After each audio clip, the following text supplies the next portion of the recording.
Hello everyone. So this is CA Tushar Agarwal. So this video is all about IBS strategy. The IBS strategy which I have shared with you on Telegram. मैंने एक strategy बनाई थी strategy in the sense कि जो मेरा experience था नवंबर 24 exams में तो उस पर एक स्ट्रेटेजी मैंने एक ड्राफ्ट करी थी कि हाँ यहाँ ऐसा ऐसा कुछ प्रॉब्लम था तो उस पर मैंने लिंक्डइन पे बड़ी सी पोस्ट डाली थी वो काफ़ी वायरल हुई थी आई थिंक उस पर 80,000 इंप्रेशन स्टिल ना हो चुके हैं एंड काफ़ी लाइक शेयर और मेरे पास पर्सनल डीएम आए थे काफ़ी कि ना इसको समझने के लिए थोड़ा सा बेटर थोड़ा सा कुछ कुछ वीडियो टाइप मिल जाता तो ज़्यादा अंडरस्टैंडिंग रहता तो उसके लिए एक शॉर्ट वीडियो बना रहा हूँ मैं। ठीक है, ज़्यादा टाइम वेस्ट नहीं करूँगा क्योंकि नेक्स्ट मंथ सब लोगों के एग्जाम है। तो इस वीडियो में मैं क्या क्या कवर करूंगा, स्ट्रेटेजी बताऊंगा, साथ में मैंने ना कुछ कंबाइन करा है ये चीज़ें कि जो नवंबर 24 में एग्जाम में थे और मैंने जो इंडेक्स यूज़ करा था और मेरे को क्वेश्चन कहाँ मिला था विथ प्रूफ मैंने इसको यहाँ डाला है ताकि क्या है कि आप लोगों को पता लग जाए कि हाँ हवा हवा में नहीं है, जो मेरा पर्सनल एक्सपीरियंस है उसी के ऊपर है। तो स्टार्ट करते हैं वीडियो, लेट नहीं करते हुए। तो देखो, सबसे पहले मैं बता दूँ आजकल क्या दुनिया में आजकल क्या सब जगह यही है कि यार जब तक आप खुद को प्रूव नहीं करते तब तक कोई आपकी बात नहीं मानता। कितना ही मेहनत कर लो जब तक मार्क्स नहीं आते। तो हाँ, मेरे 67 मार्क्स आए थे आईपीएस में। तो इसके बाद आपको थोड़ा एश्योरेंस हो जाएगा कि नवंबर 24 वाले एग्जाम में 67 मार्क्स आए हैं तो ठीक है, कुछ सही बताएगा वो, ठीक है। तो यार सबसे पहले ना आईपीएस का पेपर है ना, उसका इतना लोग ऐसे बना देते हैं हुआ कि यार बहुत ज़्यादा टफ है। तो ये टफ नहीं है, ये माइंड गेम है। आपको अपना माइंड अलर्ट रखना है और एक प्रॉपर स्ट्रैटेजी चाहिए, उसके बाद आपका मार्क्स आप अच्छा मार्क्स स्कोर कर सकते हो। अगर मार्क्स की डिस्ट्रीब्यूशन की बात करें तो 100 मार्क्स में से 60 मार्क्स मतलब 60% बोल सकते हैं डिस्क्रिप्टिव आता है, 40 नंबर के एमसीक्यूज आते हैं। ये रहता है सीधा सीधा। नॉलेज की बात करें तो जो डिस्क्रिप्टिव सेक्शन है उसमें तो आपको नॉलेज की जरूरत ही नहीं है भाई। कोई कोई जरूरत नहीं है नॉलेज की, कट कॉपी पेस्ट यूज करना है। ठीक है, बेसिक आपका सीए फाउंडेशन का नॉलेज भी काम आ जाएगा, कट कॉपी पेस्ट करना आना चाहिए आपको। और यार सीए फाइनल में आर्टिकलशिप करिए, काफी कट कॉपी पेस्ट करा होगा आपको ही पता है। ठीक है, बट एमसीक्यूज में नॉलेज चाहिए भाई, नो डाउट नॉलेज चाहिए। बट एमसीक्यूज में क्या है कि 40 मार्क्स के एमसीक्यूज है, उसमें जो लेवल होता है एमसीक्यूज का वो ऐसा है कि अगर तुम्हारे सीए फाइनल के इंडिविजुअल सब्जेक्ट में लेवल ये है तो आईपीएस में एमसीक्यू का लेवल ये होगा हाफ। इतना टफ अगर वहां है तो यहाँ पे आधा होगा। नो डाउट 40 में से कुछ एक दो एमसीक्यू टफ भी आ सकते हैं, बट ज्यादातर लेवल जो नवंबर में देखा गया वो काफी कम रहा है। ठीक है, अभी क्वेश्चन पेपर की बात करें तो उसमें क्या हो सकता है, मैंने बोला कि आईसी का मॉड्यूल होता है, कट कॉपी पेस्ट आता है। बट इसमें ऑल्टरेशन ऐसा तो है नहीं कि आरसीए का एग्जाम है तो एकदम ही कट कॉपी पेस्ट आ जाएगा, ऑल्टरेशन तो होगा। किस तरह का ऑल्टरेशन होगा वो देख सकते हैं। जैसे मैंने यहाँ पे कवर करा है कि दो तरह के ऑल्टरेशन होते हैं यहाँ पे, थ्योरी क्वेश्चन में और प्रैक्टिकल क्वेश्चन में। थ्योरी क्वेश्चन में अल्टरेशन क्या हो सकता है, या तो एकदम डायरेक्ट कट कॉपी पेस्ट कर देगा मॉड्यूल से। इसका मैं एक एग्जांपल दिखाऊं आपको तो भाई ये देखो, ये था मॉड्यूल, केस स्टडी 1 थी नवंबर 24 एग्जाम्स की, जिसके अंदर एक ऑडिट का क्वेश्चन था कि सीए संदीप जैन था। उसका नेट प्रॉफिट इतना था, टर्नओवर था, हमें कुछ मतलब नहीं। इसमें लिखा था कि उसके बाद डेटर्स थे ट्रेड रिसीवेबल 1 करोड़ 20 लाख के 1.2 CR। उसके बाद इसको पता लगा कि यार कोई चांस नहीं है रिकवरी का, पैसे मुझे वापस नहीं मिलेंगे, डाटा बैंकरप्ट हो गया है। ठीक है, उसके बाद इसने आगे बोला कि एक और था इसमें जिसमें फिजिकल वेरिफिकेशन करना था इन्वेंट्री का। ठीक है, लेकिन वो नहीं हुआ। और उसने बोला इन्वेंट्रीज के टोटल एसेट के 30% थी लेकिन इसका फिजिकल वेरिफिकेशन नहीं हो पाया, अब बताओ ऑडिटर क्या करेगा। तो भाई इसको कैसे आइडेंटिफाई करना है वो मैं आपको बाद में बताऊंगा क्योंकि वो आगे कवर होगा। अभी मैं दिखाता हूँ कि सेम क्वेश्चन मॉड्यूल में कैसे कट कॉपी पेस्ट बन के आया है। ये रहा मॉड्यूल में सेम क्वेश्चन। ठीक है, फिगर्स चेंज है। यहाँ पे क्या हो गया कि 25 करोड़ के डाउटफुल डेट थे, 36 मंथ से भी ओल्ड हो गए और कुछ नहीं हुआ, तो तुम क्या करोगे। सेम ये वहां पे जैसे 30% था, यहाँ पे 40% ऑफ टोटल एसेट्स उसकी इन्वेंट्री है, 40% ऑफ टोटल एसेट्स है। इसने फिजिकल वेरिफिकेशन नहीं करा, कुछ भी नहीं करा, तुम क्या करोगे। कट कॉपी पेस्ट आया ना, सिर्फ नाम चेंज हुआ। ये पहला ऑल्टरेशन था। दूसरा ऑल्टरेशन हो सकता है कि आपका कंक्लूजन चेंज हो जाएगा। मतलब अगर मॉड्यूल ऐसा बोल रहा है कि ए इज बी, तो एग्जाम में आएगा A is not equal to B. कैसे देखो, जैसे ये है करंट एसेट्स का क्वेश्चन। इसमें क्या आया कि चलो डायरेक्ट क्वेश्चन ही दिखाता हूँ मैं तुमको कि मॉड्यूल में एग्जाम में इसी ने क्या लिया था। तो let me find that question.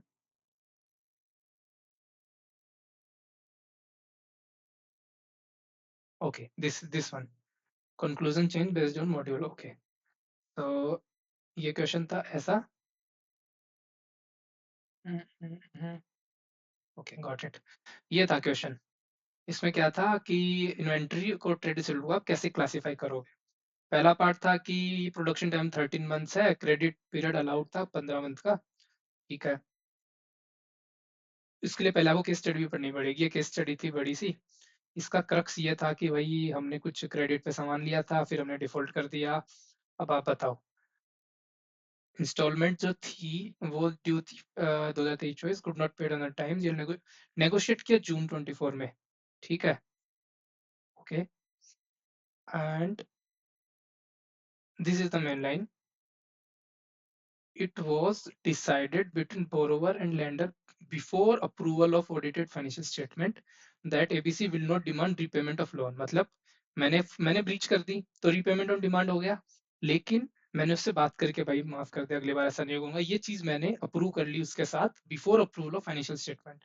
ठीक है, अब सेम क्वेश्चन आपको मॉड्यूल में दिखाता हूँ। फिर इसमें उसने पूछ लिया कि ये करंट एसेट है या क्या है वो, प्लांट दुकान। अभी मॉड्यूल में क्या आया, सेम क्वेश्चन आया। ठीक है, बट क्या पूछा इसने, financial statement were approved for the issue in the month of June and in the month of July both the companies agreed that payment will not be demand immediately as consequence of breach. मतलब breach हो गई मार्च में, जून में financial statement approve हो गए, उसके approve होने के बाद जुलाई में हमारा एग्री हो गया कि भाई रीपेमेंट ऑन डिमांड नहीं करोगे यार, छोड़ दो हमें। तो भाई इस एक लाइन की वजह से पूरा का पूरा कंक्लूजन चेंज हो गया। अब इतने आप स्मार्ट हो कि कंक्लूजन कैसे चेंज हो गया, नहीं हो तो एक बार जो इंडेक्स है वो रिवाइज कर लेना आपको। ठीक है, कट कॉपी पेस्ट आया ना, इसी का पार्ट वन था जो मैंने देखा, ये पार्ट वन था जिसमें 13 मंथ 15 मंथ था। ये तो एग्जैक्ट कट कॉपी पेस्ट था, यहाँ से आ गया ऊपर से 15 month 13 month exact cut copy paste. ठीक है, उसके बाद अगर हम प्रैक्टिकल क्वेश्चंस की बात करें वहाँ कैसे आता है, तो प्रैक्टिकल क्वेश्चंस के अंदर direct copy paste modules, practical भी इवन, उसके लिए आप मई 24 का पेपर रेफर कर सकते हो। मई 24 के पेपर आपको दिख जाएगा कि मॉड्यूल से एज इट इज क्वेश्चन आया था, बट नवंबर 24 में अल्टरेशन थी। दिखाता हूँ कैसे, जैसे कुछ कुछ क्वेश्चंस थे आइडेंटिकल थे, जो मॉड्यूल में थे सेम वैसे ही थे, फिगर्स चेंज थी। इसका मैंने स्क्रीनशॉट लगाया या नहीं, लेट मी चेक, मे भी लगाया हो।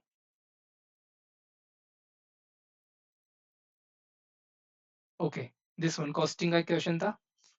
तो what the question says is कि original standard, revise standard, actual हो गई, नंबर ऑफ यूनिट दे दी, लेबर रेट दे दी, we need to compute traditional variance analysis and operational variation including planning variance, like we have to calculate variance in this question. So what the question in module is exactly same, figures change and same traditional variation, variance, and how the approach is difference between planning and operational variance. So same question, cut copy paste, value change. I think we have some more questions, cut copy paste. Okay, so these are just for example, there are multiple questions like that, और भी questions थे काफी जो मेरे को ऐसे मिल गए थे। तो just the purpose was कि मैं आपको बता दूं कैसे कैसे अल्टरेशन हो सकता है, तो आप क्या प्रिपेयर रहो। अभी आते हैं मुद्दे की बात पे कि ज्यादातर लोगों को ऐसा क्यों लगा कि यार ये पेपर टफ था। इवन जब पेपर दे के आया था मैं, तो अगर टेलीग्राम पे मेरे से कनेक्टेड हो तो मेरे पेपर के मेरे रिव्यू में दो ही चीज थी कि पेपर वाज मैनेजेबल बट लेंदी था पेपर। तो मेरा पर्सनल एक्सपीरियंस ये था कि मेरे को पता ही नहीं था, I was unaware about the information that I am now sharing with you, कि ये सब चीजें मेरे को पहले नहीं पता थी कि कैसे क्वेश्चन आएंगे, एकदम नया था मैं। मई 24 का देखा हूं तो कट कॉपी पेस्ट था, और लोग बोल रहे थे इंडेक्स से आ जाएगा, भाई इंडेक्स वगैरह कुछ काम में नहीं आया, बहुत सारे प्रिंट लेके गया था मैं। ठीक है, अब आपकी क्या स्ट्रेटेजी रहनी चाहिए उस पर आता हूँ मैं। ठीक है, उससे पहले मैं मेरा एक्सपीरियंस बता देता हूँ, मैंने कैसे टाइम वेस्ट करा जो तुम्हें नहीं करना है बिल्कुल भी। मैंने मेरे स्टार्टिंग के 15 मिनट खराब कर दिए थे इंडेक्स में क्वेश्चन ढूंढने में, बट मुझे कोई क्वेश्चन नहीं मिला था। उसके बाद मैंने मॉड्यूल शुरू करा तो मेरा 15 मिनट वैसे खत्म हो गए, फिर मॉड्यूल पे मेरे को मिलने लग गए। मेरे मार्क्स की बात करूँ तो मेरे एमसीक्यूज में 40 में से 30 मार्क्स थे। इवन जो लास्ट के 10 एमसीक्यूज थे वो मैंने लास्ट के 5 मिनट्स में करे थे, मतलब काफी मैंने तुक्के लगाए थे जो मेरे गलत हो गए। इसी वजह से मेरे 40 में से 30 थे, क्योंकि मेरे को पता था लास्ट में तुक्के वाले सही नहीं होंगे। उसके अलावा जो डिस्क्रिप्टिव था वो मैंने सिर्फ 46 मार्क्स का अटेम्प्ट करा। 14 मार्क्स का मेरा छूट गया, 60 में से 46 अटेम्प्ट करा, 14 मार्क्स से मेरा छूट गया क्योंकि मेरे पास टाइम ही नहीं था भाई करने को। और पूछोगे तुम नवंबर वालों से तो वो पता लगेगा, लोगों के पूरी पूरी केस स्टडी भी छूट गई थी काफी लोगों की। इस 46 में से मुझे 37 मिल गए क्योंकि मॉड्यूल से कट कॉपी पेस्ट था। मैंने सिर्फ जीएसटी के क्वेश्चंस के अंदर मेरा खुद का यूज करा माइंड, क्योंकि मेरे को लगता था कि टाइम कम है तो मेरे को खुद करना चाहिए, बाकी मैंने कट कॉपी पेस्ट करा था। एक डीटी का क्वेश्चन था नया जो मुझे नहीं मिला था, वो एक सिंगल क्वेश्चन था जिसको बोल सकते हैं कि वो नया टफ था, बाकी सब मॉड्यूल से थे। ठीक है, but what the main issue is कि मॉड्यूल ने दो तीन क्वेश्चंस को, मतलब एग्जाम के अंदर दो से तीन क्वेश्चन को मिला के एक सिंगल क्वेश्चन बना दिया। लाइक इस पीडीएफ में आप देखोगे अगर, जैसे ये था, तो अब ये देखो भाई, एक और एक दो, दो केस स्टडी मिला के एक बना दी इसने। ठीक है, 4 नंबर में। सेम अगर एफआर में देखोगे तो ये देखो एफआर में इतना बड़ा क्वेश्चन है जिसके अंदर देखो, पहले तो ये कि क्लासिफाई कैसे करोगे करंट एसेट में। फिर दूसरा क्वेश्चन कि अगर 13 मंथ की जगह 15 मंथ होता। फिर तीसरा क्वेश्चन आ गया कि यार अगर वो डिफॉल्ट, मतलब तीन केस स्टडी के तीनों पॉइंट पे क्वेश्चन पूछ ले 5 मार्क्स में, तीन क्वेश्चन का एक क्वेश्चन बन गया। सेम ऐसे सारे जगह पे थे। ये तो चलो स्टैंडर्ड कॉस्टिंग का सिंपल क्वेश्चन था, डायरेक्ट कॉपी पेस्ट, बट बाकी सब जगह भी ऐसे ही थे। तो यही मैं बता रहा था। उसके बाद में, ठीक है, तो अभी आपको क्या करना चाहिए वो मैं बता देता हूँ। सबसे यार आईपीएस के लिए टेंशन छोड़ दो। जितना टेंशन लोगे उतना अपना टाइम वेस्ट करोगे। अपना टाइम अभी 5 सब्जेक्ट उस पे अच्छे से, तो आईपीएस को गोली मारो कि भाई नहीं है। आपको क्या करना है, आपको और फिर भी अगर चुन लो कि यार चलो यार करना ही है, तो भाई नवंबर का एक बार पेपर सॉल्व करके देख लो। पता लग जाएगा, खुद से खुद का एक्सपीरियंस होगा कि कैसा करना है। लेकिन जब पेपर सॉल्व करो तो ऐसा नहीं है कि भाई तुम्हें कंपाइलेशन लेके बैठे हो और उसके अंदर नवंबर इक्वेशन ऑलरेडी है। नवंबर का पेपर सॉल्व करना है तो तीन चार चीजें यूज करो बस। एक तो आईसीआई का मॉड्यूल, तुम्हें पता लगेगा ना कि यार मॉड्यूल कैसे यूज, है इसे मॉड्यूल यूज करो। आपकी जो कॉन्सेप्ट बुक होती है कोई भी टीचर की, वो कॉन्सेप्ट बुक यूज कर सकते हो। उसके अलावा जो भी क्वेश्चन बैंक है कोई टीचर के, तीन चीज यूज करो। और सबसे इंपॉर्टेंट इंडेक्स। इंडेक्स कौन सा? Only ICAI. What is this? ये ड्राइव के लिंक है, मैं वीडियो डिस्क्रिप्शन में भी डाल दूंगा।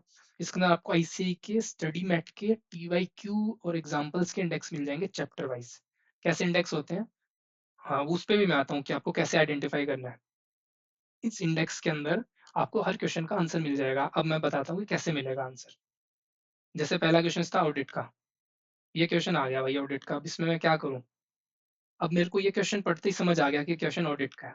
उसके बाद ऑडिट रिपोर्ट देखी तो मेरे को समझ आ गया कि क्वेश्चन ऑडिट रिपोर्ट का है। ठीक है, अभी मैंने क्या करा, मैंने ये इंडेक्स निकाला A to Z ऑडिट वाला। ठीक है, उसके बाद मैं इसमें चैप्टर वाइज ऐसे जाऊंगा। तो मैं इसमें देखूंगा कि ऑडिट रिपोर्ट में भी ये इन्वेंट्री की बात कर रहा है, और ये ऑडिट रिपोर्ट फिजिकल वेरिफिकेशन और उन सब चीज़ों की बात कर रहा है। ठीक है, तो मेरे को ऐसे 500 सीरीज में से ही क्वेश्चन लगा, 560, 570, 580। क्योंकि इसके अंदर एक तो ये इन्वेंट्री की फिजिकल वेरिफिकेशन की बात कर रहा है, और दूसरा ये उस पे है, इसकी एक्सटर्नल कंफर्मेशन की बात कर रहा है। तो मैं सीधा इस पे देखा, तो मेरे को पता चला कि इस पेज पे इससे रिलेटेड क्वेश्चन है। मैं उस पेज पे आया तो उस पेज पे एक बड़ा सा पेज था जिसमें मेरे को एक इलस्ट्रेशन 8.2 दिखा, जिसमें सेम बोल्ड लिखा होता note under taken physical verification periodic interval और नो बैलेंस कंफर्मेशन। ये एक्सटर्नल कंफर्मेशन पे क्वेश्चन आ गया, ये फिजिकल वेरिफिकेशन पे आ गया। ये बोल्ड दिखते मेरे को लग गया हाँ भाई मेरे केस जैसा ही है। उस पर लिख दिया पेज नंबर 7.35। मैं डायरेक्ट गया इसी मॉड्यूल में पेज नंबर 7.35 पे। ठीक है, यू कैन सी मैं 7.35 7.36 पे हूँ, मेरे को सेम क्वेश्चन मिल गया। नाउ दूसरी केस स्टडी में आते हैं, वहाँ भी देखते हैं। ये क्वेश्चन आया एसेट्स के ऊपर, ये करंट एसेट है या नहीं है। तो मेरे को पता था एफआर से इंड से क्वेश्चन है। अब इंड से क्वेश्चन है, एफआर से क्वेश्चन है। अब ये करंट एसेट है या नहीं है, तो इसके लिए मैं क्या देखूँ, तो इसके लिए प्रेजेंटेशन इंडेक्स उनका होता है प्रेजेंटेशन, उसमें से आया होगा। तो मैंने देखा प्रेजेंटेशन पेज नंबर 2 से 3 पे है। मैं इंडेक्स के पेज नंबर 2 से 3 पे गया, वहां पे मेरे को दिखा TYQ1, जिसमें लिखा हुआ था date of sales and collection from customer 13 months will be answer be different, inventory production time more than 12 month. तो मैं समझ गया कि ये, और यहाँ पे करंट एंड नॉन करंट तो यही होगा। तो मैं पेज नंबर 3.68 पे गया मॉड्यूल पे, और मेरे को एग्जैक्ट क्वेश्चन मिल गया। और बात करें अगर हम, कॉस्टिंग का क्वेश्चन आया जैसे, अभी कॉस्टिंग का इतना तो बेसिक नॉलेज होना चाहिए हमें कि कौन से चैप्टर से। अभी कॉस्टिंग का देखा वेरिएंस वगैरह तो पता लगे कि हाँ स्टैंडर्ड कॉस्टिंग जैसा सा लग रहा है ये कुछ कुछ। ठीक है, तो मैं गया इसके ऊपर कॉस्टिंग वाले पे, मैंने देखा यहाँ पे standard costing page number 14 to 15 लिखा हुआ है। मैं गया यहाँ पे, तो यहाँ पे ये वैसे 13 था, यहाँ पे इन्होंने थोड़ा-सा एरर करा, 13 टू 15 है ये। 13 पे गया तो मेरे को एग्ज़ैक्ट मिल गया tradition variance, approach, planning, operation variance. मैं उस तो इसमें लिख के अगर पेज नंबर 13.6 पे है, तो मैं एग्ज़ैक्ट 13.6 पे गया और मेरे को पहला ही इलस्ट्रेशन मिल गया, जहाँ से इन्होंने कट कॉपी पेस्ट करा है। सेम ये वाला ही हो गया, जिसमें पूछे कि टीपीएम बताओ, परफॉर्मेंस मैनेजमेंट, तो ये भी ऐसे मिल गया मेरे को डायरेक्ट। तो इस तरह से अप्रोच से आप सोल्व कर सकते हो। ये जो लिंक थी ये किसी ने बनाई थी, मैंने नहीं बनाई है, ठीक है? इनका भी कोई क्रिएटर है जिसने अच्छे से बनाई है, बहुत यूज़फुल थी। मतलब मेरे को तो मैं तो लेके नहीं जा रहा था एग्ज़ाम के एक दिन पहले रात को मेरे पास ऐसे पीडीएफ आए व्हाट्सएप पे। तो एग्ज़ाम वाले दिन सुबह-सुबह प्रिंट निकाले थे मैंने, वो भी अलग दिन थे चलो। तो ठीक था सब। तो ये था। तो अभी आई थिंक ये जो क्रिएटर्स लोग हैं ये मई 25 मॉड्यूल्स के भी बना रहे हैं। जैसे ही बनाएँगे मैं मेरे चैनल पे शेयर कर दूँगा और इनको ओपन करोगे तो आपको लिंक मिल जाएगी उन क्रिएटर्स के चैनल्स की भी। तो सम डूज़ एंड डोंट्स हैं। डूज़ मतलब क्या करना चाहिए आपको? तो यार आपको सबसे पहले एक एक रिसोर्स पे स्ट्रिक्ट रहना चाहिए कि भाई मेरे को एक ही रिसोर्स यूज़ करना है आईबीएस एग्ज़ाम के लिए। मैं बोलूँगा भाई सिर्फ आईसीए मॉड्यूल, अपना आईसीए मॉड्यूल, अपना question bank, index, ICA module का जो इंडेक्स है वो और आपकी कॉन्सेप्ट बुक और आपका क्वेश्चन बैंक। और एक सबसे इम्पोर्टेंट एक वन लाइनर कंक्लूजन आप हर आंसर के लास्ट में दे देना केस स्टडी वाले में। इससे आपको एक से 2 मार्क्स एक्स्ट्रा मिलेगा। मैं ऐसा क्यों बोल रहा हूँ क्योंकि हर क्वेश्चन में लिखा हुआ भी रहता है। Exact cut cut copy paste तो आता है बट एक एक्स्ट्रा लाइन रहती है, तो उसका एक कंक्लूजन आप दे दोगे ना तो आपको 1 से 2 मार्क्स एक्स्ट्रा मिल जाएगा। क्या आपको नहीं करना है तो भाई एमटीपीआरटी में टाइम वेस्ट मत करना आईबीएस के लिए, क्योंकि आईबीएस की एमटीपीआरटी भी मेरे को अच्छी नहीं लगी थी पर्सनली, तो मैंने आपको सजेस्ट करूंगा कि उस पर टाइम वेस्ट करो। क्योंकि उसमें वन साइड केस स्टडी थी, मैंने एक वो आरटीपी उठाई थी, मतलब सारे उसमें कॉस्टिंग के क्वेश्चंस थे, तो मेरे को वो सही नहीं लगा। एक्चुअल एग्जाम थोड़ा डिफरेंट रहता है। तो ये तो रहा, ठीक है। बाकी यार अभी चैनल को सब्सक्राइब कर लेना, टेलीग्राम पे तो हो ही हो आप लोग। तो जैसे मेरे को टाइम मिलेगा सैटरडे संडे तो मैं अभी 1.5 डेज वाली वीडियोस भी डालूंगा, जो आपको 1.5 डेज की स्ट्रेटजी रहेगी एफआर एएफएम ऑडिट सबके लिए, जो जो मैंने यूज करी थी, मे बी आपको भी बेनिफिट हो जाए। ऑब्वियसली मैं रैंकर तो नहीं हूँ, ठीक है? तो रैंकर्स को लोग सब ऐसे फॉलो करते हैं, बट मैंने भी फॉलो करा है। But what I can give you like, मेरा कोई बैकग्राउंड नहीं है ऐसे, मतलब ना फाउंडेशन इंटर मैंने कहीं भी रैंक नहीं, कोई अटेम्प्ट इंटर में तो इवन मैंने एक अटेम्प्ट भी लगा था, बट फाइनल में मेरा फर्स्ट अटेम्प्ट में हो गया 67% मेरे स्कोर हुए हैं फाइनल में। एग्जामिनेशन ऑडिट के अलावा सब में हुई है, डीटीएफएम 73 मार्क्स है, तो हाँ मतलब मुझे पता है कि किस तरह से हम थोड़ा स्ट्रेटेजिकली चल के अपने मार्क्स इंक्रीज कर सकते हैं, पास होने के चांसेस इंक्रीज कर सकते हैं। तो इस वीडियो के लिए इतना ही। Thank you, like share subscribe.